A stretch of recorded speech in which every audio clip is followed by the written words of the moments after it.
Olá, olá, Clube Orecari! Eu sou Janaína Mendes e hoje nós estamos aqui na segunda parte da série O Silêncio como Linguagem. E eu vim hoje lhe dizer que sua voz nunca foi o problema. No primeiro texto desta série, deixei uma pergunta sem resposta, não por falta dela, mas porque algumas perguntas precisam permanecer conosco por um tempo, antes de encontrarmos as respostas certas. Então me diga, o que o seu silêncio está construindo em você? Talvez essa pergunta tenha voltado à sua mente nos últimos dias. Talvez ela tenha surgido enquanto você dirigia, organizava a casa, trabalhava ou tentava adormecer. Há perguntas que fazem exatamente isto. Não exigem respostas imediatas, exigem apenas que tenhamos coragem de permanecer diante delas até que encontremos a resposta certa. Se você chegou até aqui, é possível que tenha começado a olhar para os seus próprios silêncios de outra maneira. Talvez tenha percebido que nem todo silêncio é igual. Há o silêncio que protege, o que amadurece, que nos ensina a ouvir antes de falar. No entanto, há também o silêncio que nos diminui e nos faz acreditar que ocupar menos espaço é a melhor maneira de preservar vínculos. Um nasce da sabedoria, o outro quase sempre do medo. É justamente sobre esse segundo silêncio que precisamos conversar. Afinal, reconhecê-lo é apenas o primeiro passo. O movimento seguinte é mais delicado e, ao mesmo tempo, mais libertador. Compreender o que acontece quando uma voz que passou anos recolhida começa, enfim, a encontrar o caminho de volta. Não se trata apenas de aprender a falar mais. Trata-se de reaprender a se posicionar, sem pedir desculpas por isso. Ninguém se lembra do dia exato em que deixou de se escutar. Não existe uma data marcada no calendário, nem um acontecimento isolado que explique tudo. A voz raramente desaparece de uma vez. Ela se recolhe aos poucos, quase sem percebermos, a cada interrupção que nos ensina a esperar a nossa vez. A cada emoção tratada como exagero, a cada firmeza confundida com dureza, aprendemos silenciosamente que talvez ocupar menos espaço seja o preço para preservar os vínculos que mais valorizamos. Quando nos damos conta, já não estamos apenas escolhendo o silêncio em determinadas situações, passamos a habitá-lo. E, pouco a pouco, acreditamos que essa versão menor de nós mesmas é, afinal, quem realmente somos. É assim que muitos de nós começam a pedir licença, antes mesmo de expressar uma opinião. Antecipam desculpas, suavizam convicções, diminuem a própria presença. Talvez eu esteja errada. Não sei se isso é importante. Desculpe incomodar.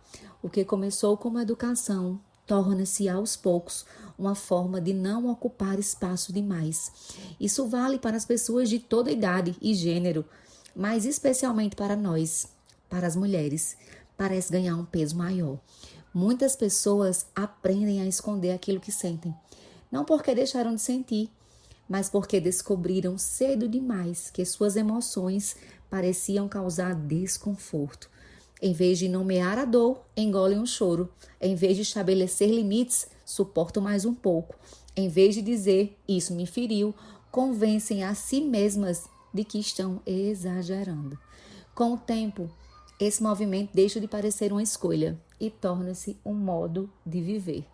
A psicóloga Dana Check chamou esse fenômeno de autossilenciamento. Em suas pesquisas, percebeu que muitas mulheres aprendem a esconder as necessidades, as opiniões e as emoções para evitar conflito, preservar relacionamentos, corresponder ao que se espera delas.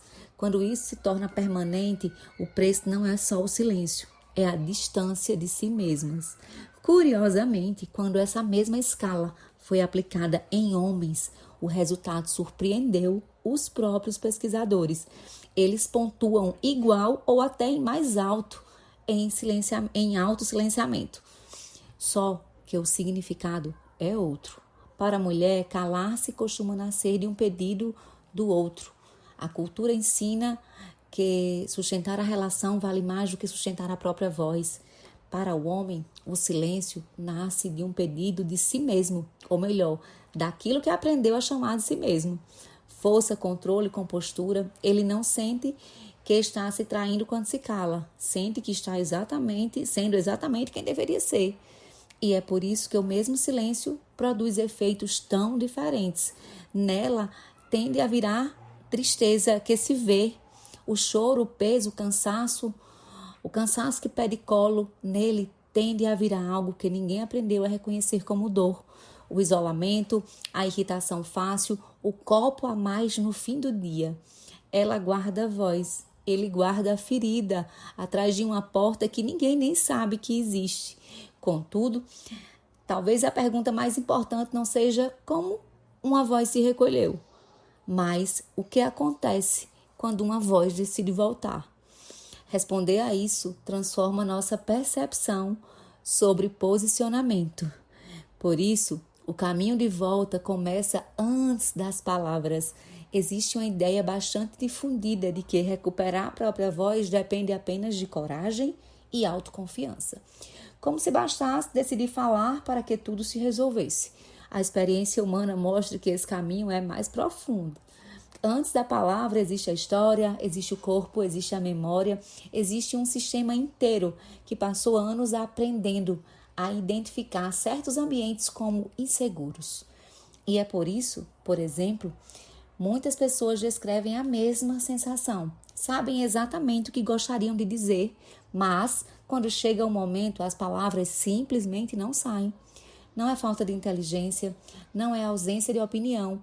Muitas vezes é a mente tentando protegê-las de uma ameaça que talvez nem exista mais, mas que um dia foi real o suficiente para ensinar que permanecer em silêncio era mais seguro do que correr o risco da rejeição. Quando compreendemos isso, deixamos de olhar para o silêncio apenas como uma escolha consciente, mas também passamos a enxergá-lo como uma estratégia de sobrevivência construída ao longo da vida. E isso muda completamente a forma como nos tratamos. Em vez de culpa, nasce compaixão. Em vez da pergunta, o que há de errado comigo, surge outra muito mais honesta. O que me ensinou a acreditar que a minha voz precisava se esconder? O que a ciência sabe? O que a ciência nos ensina sobre o caminho de volta? A psiquiatra Judith Herman, uma das maiores referências mundiais no estudo do trauma e da recuperação emocional, observou que algumas pessoas que em situação de profunda dor, pessoas profundamente feridas, costumam percorrer um caminho semelhante quando começam a reconstruir suas vidas. O primeiro movimento é o da segurança. Antes de qualquer transformação, é preciso encontrar um lugar, interno e externo, onde já não seja necessário permanecer em estado constante de alerta. O segundo movimento é o da lembrança. Não se trata de reviver a dor indefinidamente, mas de olhar para a própria história, sem continuar aprisionada por ela. O terceiro movimento é o da reconexão. É quando a pessoa volta a se relacionar consigo mesma, com os outros e com a vida, a partir de um lugar diferente. Ela já não é conduzida apenas pelo medo. Começa, enfim, a agir a partir da própria identidade. É justamente a partir desse ponto que a voz retorna. Não como um grito de revolta, não como a necessidade de vencer discussões ou provar alguma coisa. Ela retorna porque a pessoa já não precisa esconder quem é. A pessoa que reencontra a própria voz não fala mais alto do que antes. Ela fala com mais verdade.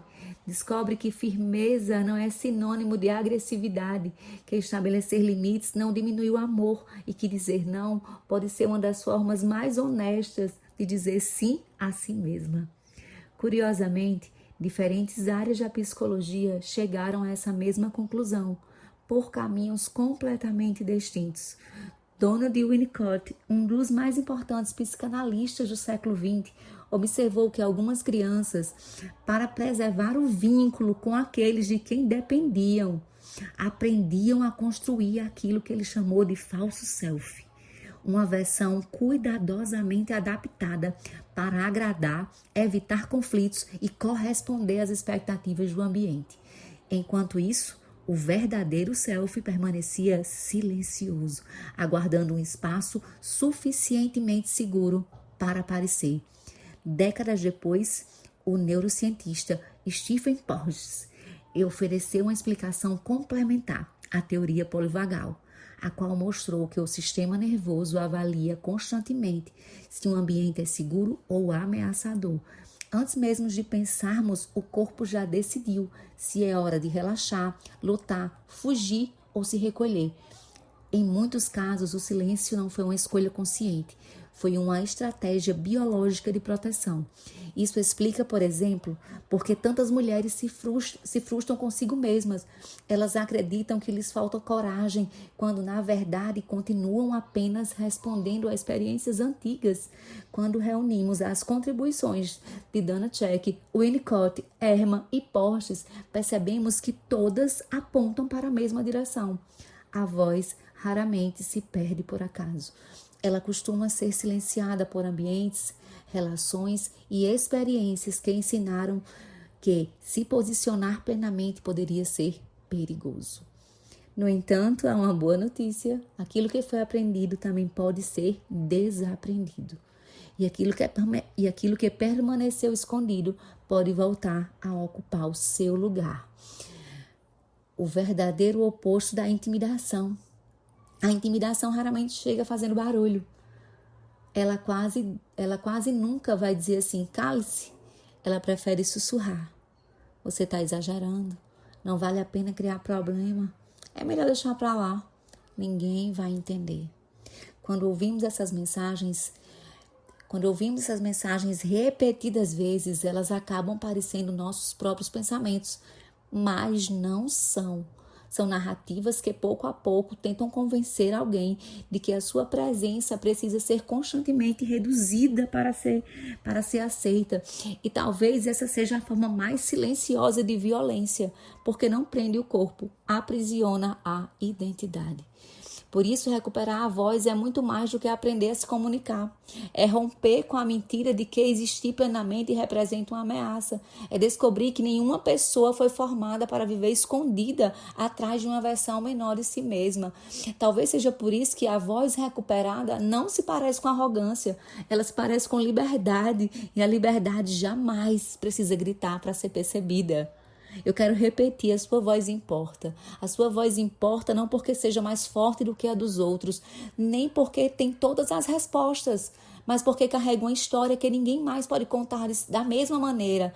Nenhuma vida se repete. Cada pessoa recebe uma combinação única de experiências, sensibilidades, aprendizados e dons. E é por isso que cada voz ocupa um lugar insubstituível no mundo. Talvez seja essa a razão pela qual a intimidação trabalha de maneira tão silenciosa. Ela não precisa destruir alguém para impedir que cumpra o seu propósito.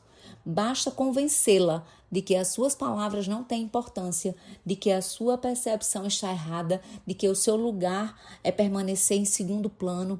Quando essa mentira é aceita, não é apenas uma voz que se cala, são possibilidades inteiras que deixam de existir.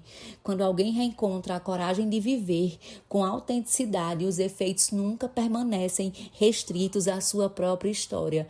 Mulheres, homens, casais, filhos aprendem uma nova maneira de amar. Amizades descobrem que também podem ser sinceras. Relações inteiras encontram espaço para conversas mais verdadeiras. Uma voz restaurada sempre alcança mais pessoas do que imagina.